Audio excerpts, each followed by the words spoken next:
Hello student, Hemant sir is here. So today we are going to start the collection of data today. So in collection of data we have to arrange the data into the table form, which is the frequency distribution table. So the data which is arranged in frequency distribution table we have classified into two different methods.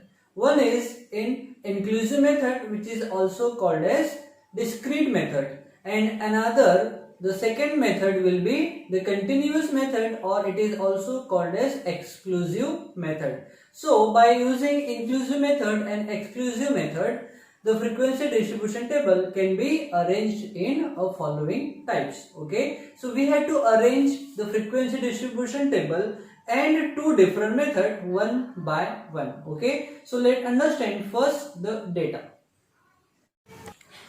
So let's understand about the given data. Okay, so here the topic is classification of data. So it is example number 1, which says the record of mark of 20 out of 20 in mathematics in the first unit test is as follows. Okay, so teacher has taken unit test in the class, and where the marks obtained by the student is 26, 14, 10, 13 up to here 10. Okay, so what is the above information called? See, all these marks are obtained by the student and which is checked by the teacher. That means this data is collected by the teacher. Okay, that's why it is called as primary data. Okay, so next we have what is each of the number in the data called? It is nothing but the score obtained by the student in the class. Okay, next, the answer the following question from the above information. So how many students recorded 15 marks? Okay, so for that we have to arrange. See, if we will calculate one student from the given data, it will take more time and it will become very bore. That's why we had to arrange this data in ascending order. Okay, we will calculate later. First we have to understand the question, then we will arrange the data in increasing order, then we will make the frequency distribution table also. Okay, second question says how many students recorded more than 15 marks? That again it is very difficult to calculate from here. That's why we had to make frequency distribution table.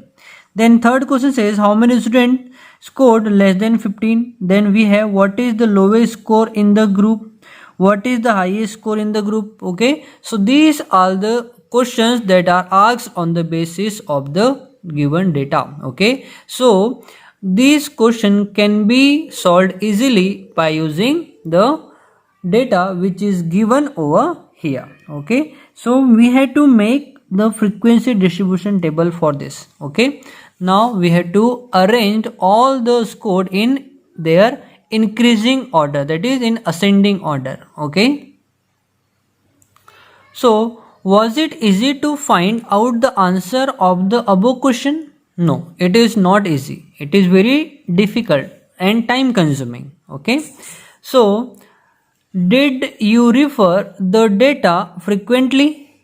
So yes, because if we want to answer each questions, we will have to refer the data frequently, bar again and again. Okay, what should we do to find answer easily? So we have to arrange all the number in increasing order. See, here we have arranged all the data in their increasing order. It is 6, 7, 7, 8, 9 up to 20. Okay, so then we can answer the given questions easily. Okay, so we have to refer the data frequently. It was tedious, that means time consuming and boring also. If we write the data in ascending or descending order, the above answer could be found easily. Okay, so we have arranged the data in ascending order over here. Okay, you can see all the numbers, they are present in increasing order, that is in ascending order.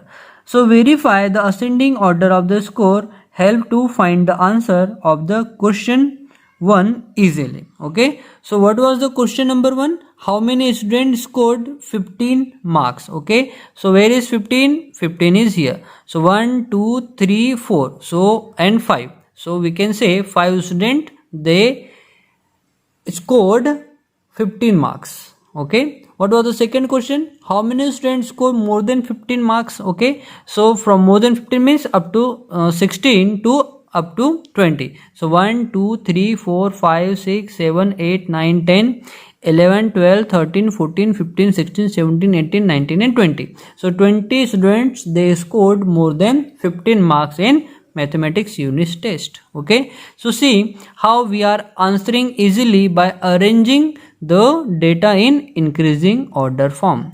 So we can again solve this question quickly by arranging the data into the frequency distribution table.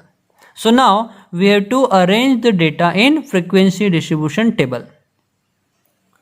So here it is, the frequency distribution table. Okay, so in example the lowest score is 6 that we have calculated and it is only 1. So the 6 number is scored only by the one student. Okay, so here we have marks here. Okay, and the highest score is 20 which is scored by the 5 student. Okay, it is 1, 2, 3, 4, 5. Okay, over here.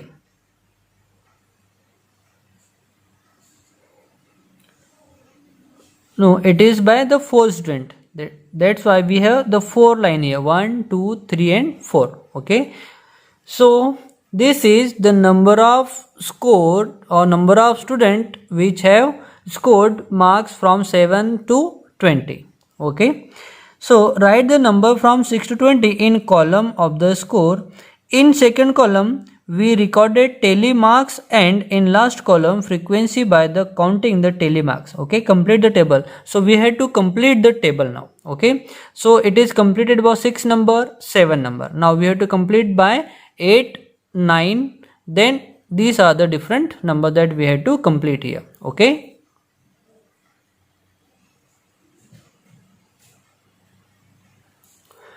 so the number of students which have scored 8 marks is given here. Okay, so 8 we have only 1. See here, 6 is 1, 7 is 2 and 8 is 1. So here we have to write 1. Okay, here we have to write 1.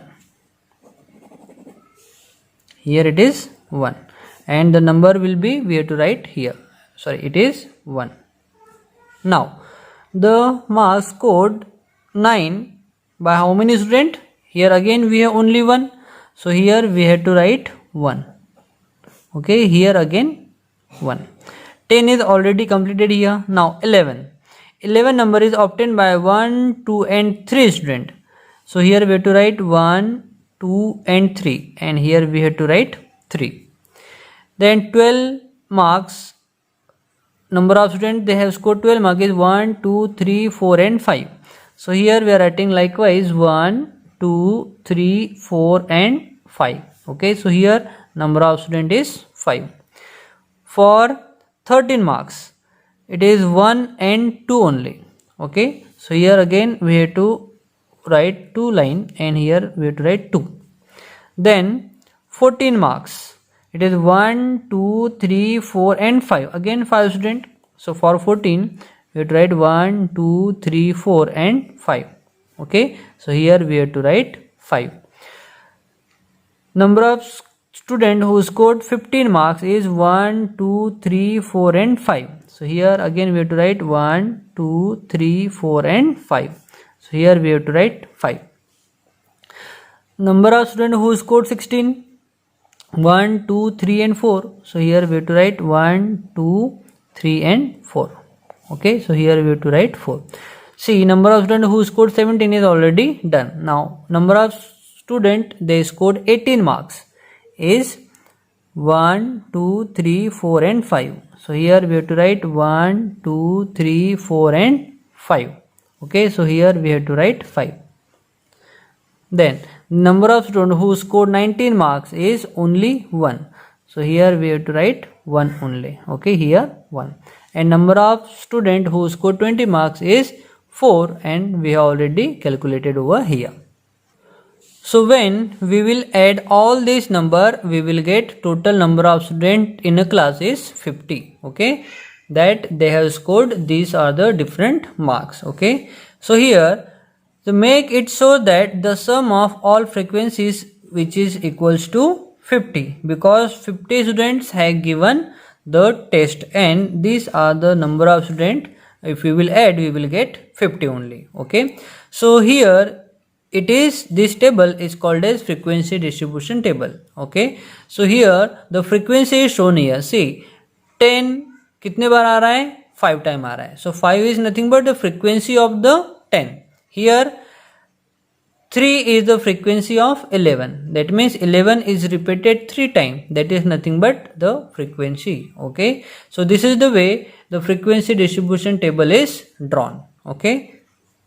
So students, here we have completed our today's session for the frequency distribution table and how to represent data in frequency distribution table. So by drawing just a frequency distribution table, we can answer many questions easily. Okay. So आज के लिए इतना ही, मिलते हैं next video में. In next video, we will continue with the group frequency distribution table and we will understand two different methods of group frequency distribution table. Okay, so bye for now.